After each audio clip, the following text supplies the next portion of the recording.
I'm Vivian Howard, and then we have another team member, Devin DeLeon, who couldn't make it today. Raise your hand if you felt nervous or out of place as a freshman in high school.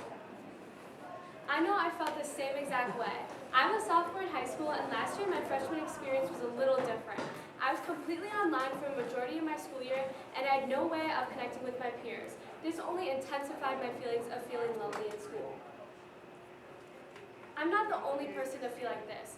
At Harvard, through the project Making Caring Common, 36% of students reported feeling lonely frequently or all the time. This is where Clubboard comes in. Clubboard is an app that helps students become involved in their high school communities by providing a platform that helps streamline the process of joining clubs, attending club-sponsored events, gaining club information, and then overall just finding the right club for each student. Yeah, so our app is very user-friendly. We have a really easy-to-use interface that most teens and high school students are pretty comfortable using. We're also very personalizable. Our student users can filter through categories to find the right clubs that work for each student. You can also favorite and star certain clubs in order to receive notifications on what times they meet or if they have any upcoming events. And lastly, but most importantly, Clubboard builds connections. We provide a platform for students to use that connect them with clubs and peers and teacher sponsors that builds a healthy and thoughtful community at high school. So now into our market research. Our customer segment is a little bit different, as high schools are our customers and then the students are the users. So high schools are striving to create a thoughtful community with engaged students and healthy habits. Clubs can provide that for students. So by creating a platform that prioritizes that kind of well-being, it has huge benefits for high schools. So our total addressable market is around $190 million. This is the total number of high schools in the U.S. With an average spending rate of $8,000 or more per student and one-to-one technology. So our serviceable addressable market is about $7.5 million, which limits us to the number of high schools in Illinois. So in our first year, we plan to reach Chicagoland high schools, roughly 148, and with the estimated 4% conversion rate, we plan on having our market share being at 0.57% or $43,000. So Clubboard has no direct competitors, only indirect. Firstly, we have the high school website, which differs from high school to high school. It's all different. And we have scoured the Barrington Club page, and we have found clubs with no descriptions and even some clubs that are missing entirely.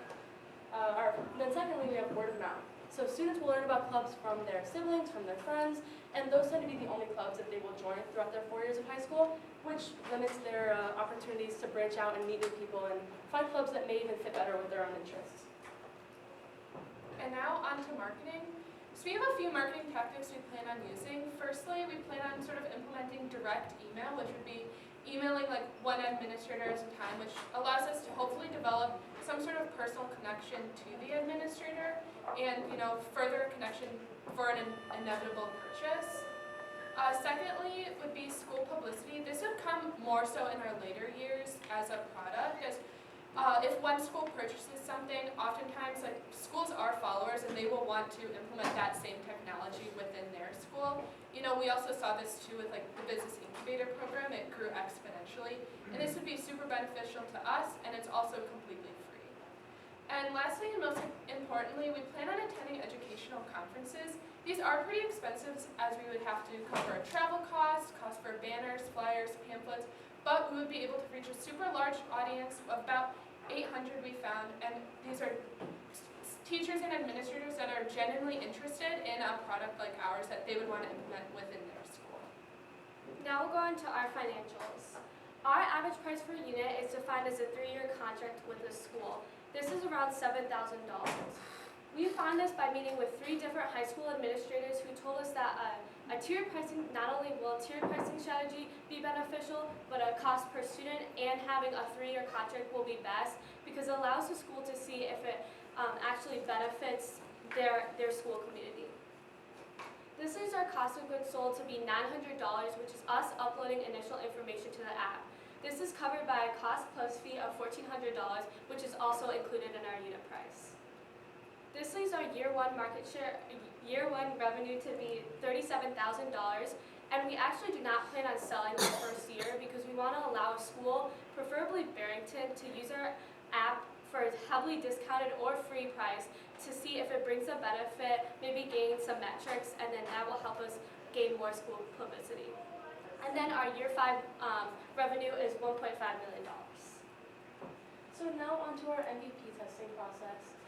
For the parts of our business model canvas that we tested, we first just wanted to make sure that Clubboard brought a unique advantage to schools and students, which was testing our UVP. Regarding customer relationships, we were just trying to figure out what the best way to reach our targeted audience was, which was a little bit difficult considering we were trying to reach 2 completely different customer segments. So that also raised the question of how to market them to, or market to them to get everyone to use our app. And then lastly, for customer problems, we were just trying to validate that students really do feel the problem of feeling isolated that Clubboard is solving. So the first strategy we tried was emailing administrators. We compiled a list of emails from school administrators, preferably directors of technology from really high-ranking schools in like wealthier areas of states. And so we found a bunch of emails and we sent 55 emails and we only got 6 responses. This is a little difficult because we were doing this around spring break time. So it was either our spring break or a school spring break, so you get an automated response back and it wouldn't work. And we were able to set up 2 meetings, one with local high school Lake Zurich. We met with Director of Technology and Director of Innovation. And then we met with Director of Technology from a private school in New York. And we implemented this just throughout our MVP testing. And then our biggest thing that we tried to do was we were able to create a web-based app. You can scan the QR code and you're able to sort of add it to your home screen. We weren't able to develop a real app because we don't have the facilities to do that. But we were able to have a web-based app that sort of accomplished a large portion of what we wanted to do. And we launched this on March 28th and pushed out to high school students. We were able to gather 75 users, and there's still more who are joining the app. We were able to get 32 clubs, which included clubs that weren't even on the high school website, and when they signed up to be on our app, we had no idea they even existed either, which was cool and kind of sad. And lastly, we had 8 people fill out like an email interest form, which is kind of the whole goal of our app. They had to enter in their email for like the club that they wanted to join, which shows that they're actually going through our app and using it and trying to understand all the features. So about a month into our testing, we sent out a feedback survey and we asked questions somewhere along the lines of this, and we got 100% feedback, which was super strong and really just validated that the problem that we want to solve is actually happening with high school students throughout Barrington and also middle school students too. We listened to your advice at the last MVP. I think it's Mrs. Scott, she's not here. So we pushed it out to them. Another cool thing that happened throughout our MVP testing was we had a couple students from the Roundup reach out to us, which was completely genuine interest. We did not reach out to them. And they wanted to interview us in the process that we took to develop this app. I guess somewhere within their class, they had a meeting with Mr. McWilliams and asked Mr. McWilliams, the principal, if Clubboard was something that the school was professionally trying to implement within the high school. And so we had to explain that it was just us with this class. So back to our feedback survey, 81% of respondents rated our overall general layout of the app a 5 out of 5, and then 88% of respondents rated our club profile, which was, we thought, the most important feature, a 4 or 5 out of 5. And other feedback we got from students who were using our app was to implement some sort of club events calendar where they can see, what other clubs are meeting even if they're not part of the club, a join button, which makes it way easier to join clubs, and a gallery of club photos so they can more clearly see what the club is all about. And lastly, a possible direct message to sponsor, because the emailing portion is still a little bit intimidating for a lot of high school students. And now into our money spent. We were given $300 to facilitate our MVP testing. We spent $96 on Glide. We planned on having a second app, however, we were able to accomplish a lot with our first app, and with the second app, we weren't able to have the sort of user-generated content that was needed because we would have to pay an additional $2 per user, and that was really expensive. And then lastly, we spent $75 on stickers, which we passed out to high school students to sort of get more attention to Clubboard and get them to scan the QR code and download our app. So now onto our ask. We have startup costs, which is like roughly about $800 to cover our legal costs, which includes starting our LLC and getting our logo and our name trademark. Secondly, we have about $2,500 for marketing costs, which covers attending 2 conferences a year with travel costs and booth and pamphlets. And lastly, but most importantly, we have $10,000 for our web-based app creation. We met with web-based app developer Brian Lotus, who's actually a graduate of the BHS Incubator program himself, and he revealed to us that this is a really great option for what we're trying to do, as developing a real app is pretty expensive. We found it to be around $80,000, and this we're able to accomplish just as much, but at a way cheaper price. So this leads us to ask for about $17,000, which gives you as the investors 20% ownership in our company, and this comes from a roughly $85,000 post-money valuation. Our capital ask covers $2,700 in accumulated loss, $941 liquidity cushion, and about our $13,000 worth of startup costs. So, as the investors, your value and benefits, you get a 7 times money multiple, an internal rate of return of 50, and this leaves you with your gross return on investment of $120,000. Thank you for listening to Clubboard. Be informed by taking part.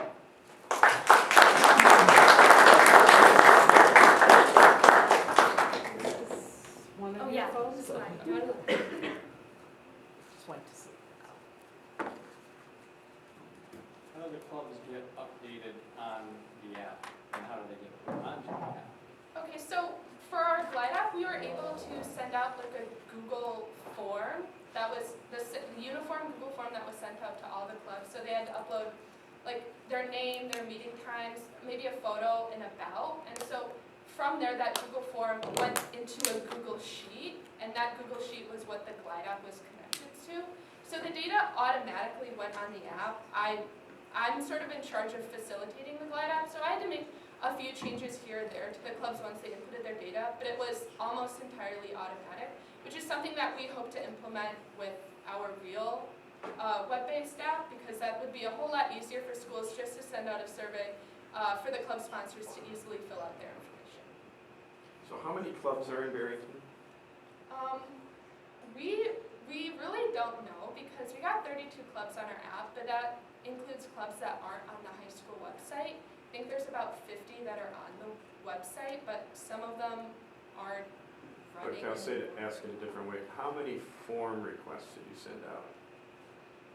Asking a club to fill out the form? Yeah.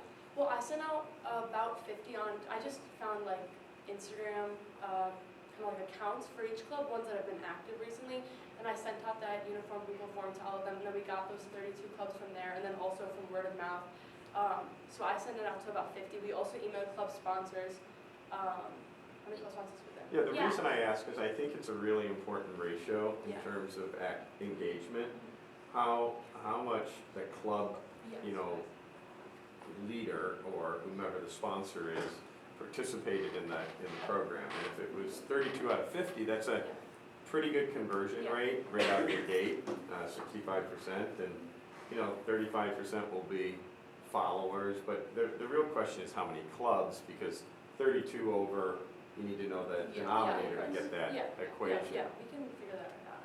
And then, first of all, I looked at the app, easy to download, easy to use, or the web-based app. Tell us about, have you experimented with having students actually use it? Yeah. Okay.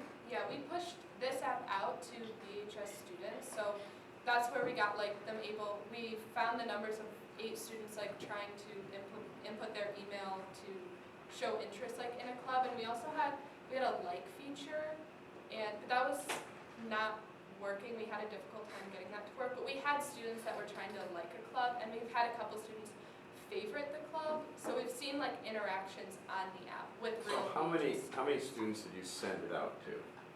I know we had 146 people scan our QR code. And then of that, how many activated the app? 75. And of that, 8 actually, Yeah, 8 Used. inputted their email. So that would be the really intense users. Okay. And so what I think this is telling me, right, is the club engagement was pretty high. 32 out of 50 emails sent out. Yeah. The student engagement wasn't quite as high. You sent out 150, 75, 8, eventually. How long ago did you send out the student engagement? So we launched our Glide app for student use on March 28th, and then we sent out that feedback form about a month later. So right after spring break, we launched it for student use. Okay. I would think the time you're shopping for a club Yeah, it's, is at the beginning of the year? yeah, Is so that- that's, I feel like kind of explains our lower numbers. I mean, there's a lot of students, I think, after spring break, I shifted into gears of my AP testing and my finals and Yeah, getting you're ready thinking for about the end of school, year. not the So, beginning. Yeah. Exactly. Do you have any other evidence that might tell you that students really, really want this? I think like getting interviewed by the roundup and those students actually asking Mr. McWilliams if like the school had purchased that was kind of like shocking to Good us. And validation, yeah. that was a really cool little thing that happened. Yeah. And then also like the feedback that we have received from the students who were using the app, we had 100% of students respond to us saying that they believe that Clubboard would benefit them if it was actually implemented in the school. So that was also Okay, validated. and you said you were gonna put a 3-year contract together, Yeah. and it was $7,000 per year, so $21,000 over 3 No, years? it's $7,000 like in total for a 3-year contract. So we have a tiered pricing strategy. So the more students that a school has, the lower per student cost it is. So for the first 750, it's $1, and then for the next 750, it's 95 cents, and then 1,500 up, it's 90 cents. So- Okay, so if you're a school like Barrington, which probably has around 3,000 students, it's about Yeah, 7,000 over 3 years. over 3 years. Okay, And so that, pretty low price point. yeah, it is. And the other, when we talked to Dr. Matt Fuller, he was talking about how there was an app called GoFan and Superfan, and that costs $5,000 per year. And they thought that was way too expensive, and they couldn't keep it in the school district. So having this price be a little bit more like spread out through the 3 years is better. And if we plan on going the web-based app route for at least a couple of years because it's significantly cheaper on our end. So that sort of allows us to have this cheaper price compared to other apps like GoFan or Superfans. Is there any other opportunity for revenue sources besides just the school paying $3,000 a year, $2,000 a year? It seems like you'd have to sell a lot of these in order to make the business viable. Yeah. But- I know that we can't have ads on our app or that kind of thing because it would be a violation of the SOPA Act, which is like a Student Protection Act, and they're pretty strict about that in Illinois.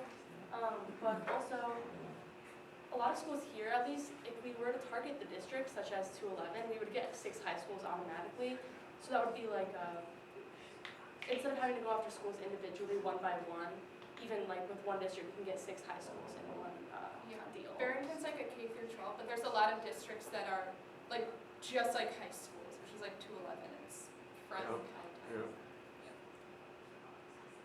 Yeah. But we did like look into trying to do something with data or like giving the data to schools, but like ads and some of those other like offshoot revenue streams we aren't able to facilitate if we want to be SOPA compliant. And we have to be SOPA compliant in order to serve the schools.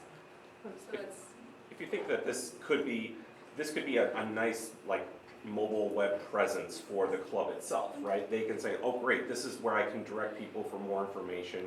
You could always think about, okay, great, so now we can, you can open up a T-Public, T-shirts and things like that, where you can do a revenue share potentially from there. And thinking about this is the really tailor it as a destination for the clubs, and then those that are doing there are opportunities to rev share there. yep. I have 2 questions. I remember at MVP time, you shared with us your meeting with Mr. McFowle and his discovery of certain things that weren't working on the district school website. Now that you've done more with Clubboard, do you have a better handle as to what you all do better than what the school district website does regarding club activity? Well, when we mentioned that we have like looked through the Barrington Club page, that was like recent. Like there are still clubs that don't have descriptions, and even clubs that are missing entirely from the page. Okay. So at least with Clubboard, I feel like there's reliable information. There's information on all the clubs that have filled out the forms, and then if we were to sell to the schools would send the form out to every club sponsor, so every club would be on the app, and it's accessible at any time for any student.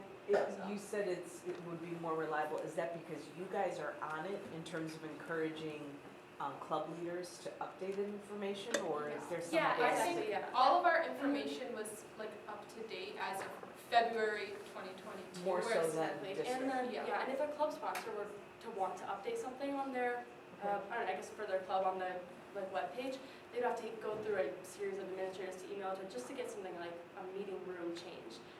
When it's something like Clubboard, they can just get right in, or I guess they can fill out another form or just get right into the app and switch up So their. am I hearing you say yours is easier to use? That's why Yeah, people. for student diff for club sponsors. Okay. So. Because one of the dynamics going on in public education at least is a big concerted effort to re-engage students Yeah. and staff for that matter. Exactly. But there may be a funding source for you that the school district has got available to them that can help Yeah, things yeah. like 30 seconds. especially if you can prove that this is more desirable to the user. And so that's what we would want to do with our first year that we're not collecting revenue, would be to test that with Barrington and make sure it works So at a build it school out. providing. Yeah, exactly. Has Barrington expressed openness to doing this? Like when we met with Dr. McFall, he was interested in learning more, but at that time, like we hadn't developed our app fully yet. Yeah, the last time we met with Dr. McFall was right at the beginning of the year, and then right after our meeting, he changed the club page, kind of what Right. Margaret was saying, that he completely changed the layout of the club page. So I guess that kind of validated our issue. Have you Yeah. gotten back with him to say? No, we haven't needed with Yeah, him. we've That sent- might A little email We've saying, sent- Pam, thanks, the meeting resonated with you that caused you to change our slogan. No, we never reached out to him after that email. Yeah, we after reached that out. meeting. Yeah, we did. Oh, Yeah. Yeah. You just didn't. I said. Yeah, and I met him in person and he was. You may want to show him what you've done. Yeah, Yeah. yeah. Are you guys interested in taking the class next year? Yeah, we'd Yeah. love to. The group member that isn't with us today, if we were to get funding in the future, she wouldn't be taking Accelerator, but Okay. we would all want to. Great, thank you, ladies. Yeah, awesome.